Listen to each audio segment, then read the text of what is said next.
வந்து 2017 வந்து சிஎம்கிட்ட சொல்லி ஒரு கமிட்டி ஃபார்ம் பண்ணி ரிட்டையர்ட் ஜட்ஜ் ஹேமா கமிட்டியில் வந்து போட்டிருக்காங்க. சாரதா உறுப்பினர், பிரின்சிபல் செக்ரட்டரி, ஒரு சீனியர் பிரின்சிபல் செக்ரட்டரி ரிட்டையர்டை வச்சு ஒரு கமிட்டி போட்டு அந்த கமிட்டியை வந்து ஆராய்ந்து அந்த பெண்களுக்கு வந்து உள்ள பாதிப்புகளெல்லாம் ஆராய வேண்டும் என்ற அடிப்படையில் அந்த ஹேமா கமிட்டி உருவாக்கப்பட்டிருக்காங்க.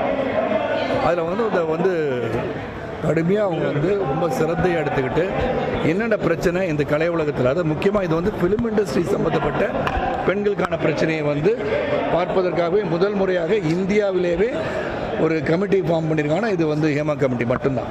அதுவும் பினராயி விஜயன் அவர்கள் இந்த கமிட்டியை வந்து ஃபார்ம் பண்ணுறதுக்கு உத்தரவு கொடுத்து அவங்க வந்து டெலிபரேஷன் வந்து ரொம்ப நாளாக டெலிபரேட் பண்ணி 2019 ரிப்போர்ட்டை சப்மிட் பண்ணியிருக்காங்க.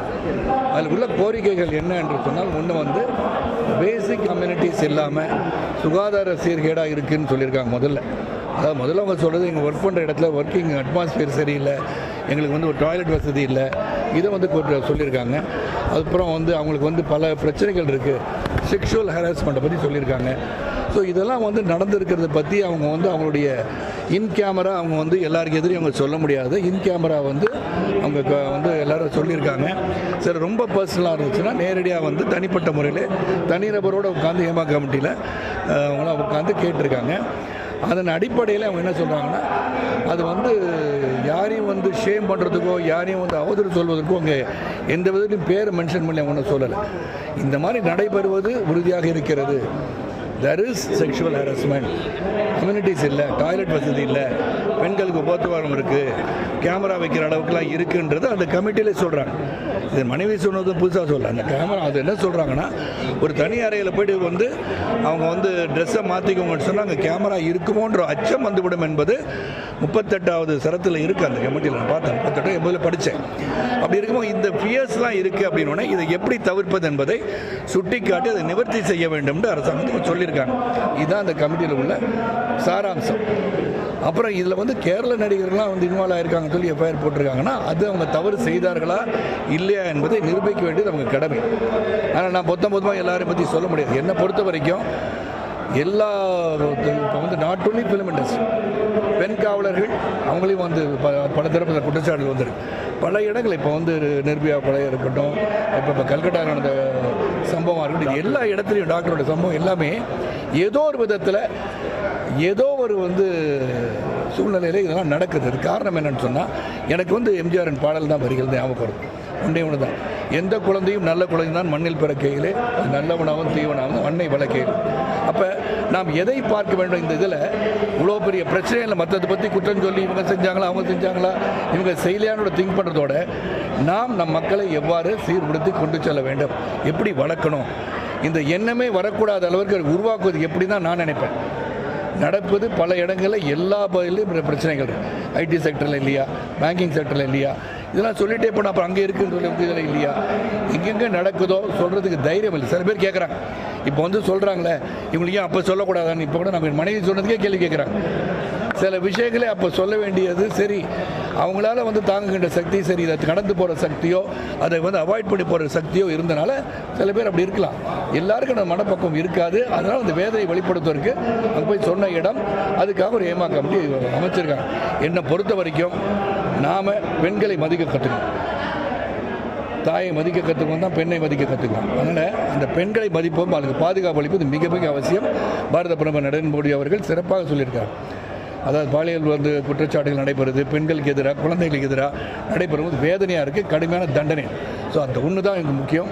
இவர்கள் தவறு செய்பவர்கள் யாராக இருந்தாலும் கடுமையான தண்டனை என்று இருக்கிறது என்று சொன்னால் அப்போ தான் இது வந்து திருந்த முடியும். அப்போ தான் எல்லாம் தவறு செய்யணும். பிக் பாஸ் நடிகை கூட ஒரு கம்ப்ளைண்ட் உங்கள்கிட்ட சொல்லும்போது நீங்கள் அதை ஏற்றுக்கல, உன்னை யார் கம்ப்ளைண்ட் கொடுக்க சொன்னா அப்படின்னு சொல்லி பிக் பாஸ்ல ஏன்ட்டியா பிக் பாஸே நான் சரியாக பார்க்கறது இல்லை, மன்னிக்கணும். பிக் பாஸ் வந்து சொன்னவங்க என்கிட்ட வந்து சொன்னதான் எனக்கு தெரியல.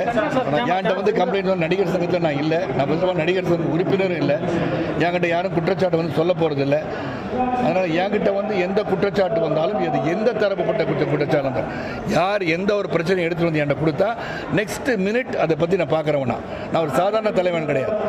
நான் மற்றவங்க மாதிரி கிடையாது, ஏதோ அப்படியே பார்க்குறேன்னு சொல்ல மாட்டேன். நீங்கள் வெளியே நின்றுட்டு இருந்தீங்க, உள்ளே போயிட்டு வரேன், அதை பற்றி நிறையா படிக்கணும் அப்படின்னு சொன்னேன். மொத்தம் 281 பக்கம் இருக்குது, 160 பக்கத்துக்கு தான் படிக்க முடிஞ்சுது. இருந்தாலும் அது சாராம்சம் புரிந்து கொண்டேன். இந்த வரேன்ட்டு வந்தேன், நிற்க சொன்னீங்க, நின்ன பொறுப்பாக பதில் சொல்கிறேன். இதுதான் என்னுடைய கதை. நடிகை சர்மிளா தமிழ் திரையுலகத்தில் விசால்ட்டையும் கார்த்திகையும் சொன்னால் அந்த மாதிரியான விஷயங்கள்லாம் நடக்காது, நடவடிக்கை உடனே எடுப்பாங்கன்ற மாதிரி நடிகை சர்மிளா சொல்லியிருக்காங்க. சரி, அவங்க நடிகர் சங்கத்தை போய் அவங்க கொடுக்க வேண்டியதான். நடிகர் சங்கம் இப்படி ஏதோ கமிட்டி போடுறேன்னு சொல்லியிருக்காங்கல்ல. இந்த கமிட்டி சிறந்த ஒரு கமிட்டி. என்னை பொறுத்த வரைக்கும், நான் படித்த வரைக்கும் சொன்னேன், இந்த கமிட்டி இந்தியாவிலே முதன்முறையாக அதாவது ஃபிலிம் இண்டஸ்ட்ரியோட பிரச்சனைகளை, ஃபிலிம் இண்டஸ்ட்ரியோட பெண்களின் பிரச்சனையை ஆராய வேண்டும் என்று உருவாக்கப்பட்ட கமிட்டி. இது தொடர்ந்து எல்லா இடத்துலையும் எல்லா பக்கமும் கமிட்டி என்று வேணும். இந்த கமிட்டி என்பது வெறும் கண்துடைப்பான கமிட்டியாக இருக்கக்கூடாது. குற்றம் புரிந்தவர்கள் உறுதி செய்யப்பட்டால் தண்டனைக்குரியவராக ஆக்க வேண்டும் என்பதுதான் கமிட்டியோட நோக்கமே. அது இருக்கணுன்றது என்னுடைய கருத்து. நன்றி. இல்லை, நடக்காமல் இருக்கிறது அறிவு கிடையாது. எல்லா பகுதியிலும் நீங்கள் அப்படி பார்த்தீங்கன்னா, அமெரிக்க ஜனாதிபதிக்கு போட்டியிடுகின்ற அவருக்கு நம்ம ட்ரம்ப்புக்கே இந்த குற்றச்சாட்டு இருக்கு. ஸோ அதனால யார் எங்கே என்ன பண்ணுறாங்க எல்லாத்தையும் தண்டனைக்கும்னா அவங்க தான் சொன்னேன். நாம் பெண்களை மதிக்க கற்றுக்கணும். முதல்ல பெண்களை மதிக்க கற்று பெண்களுக்கு பாதுகாப்பு அளிக்க வேண்டிய நம்ம கடமை என்று உணரும் போது தவறுகள் நடக்காதுன்னு நினைக்கிறேன். அவ்வளோ. நன்றி.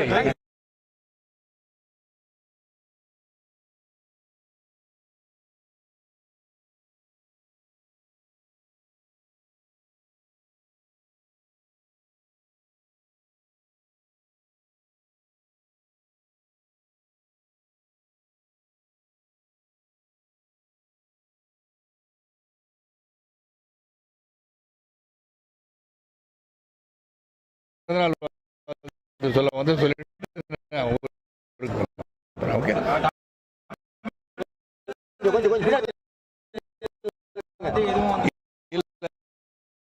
அதை பத்தி நான் பேச விழாவரியா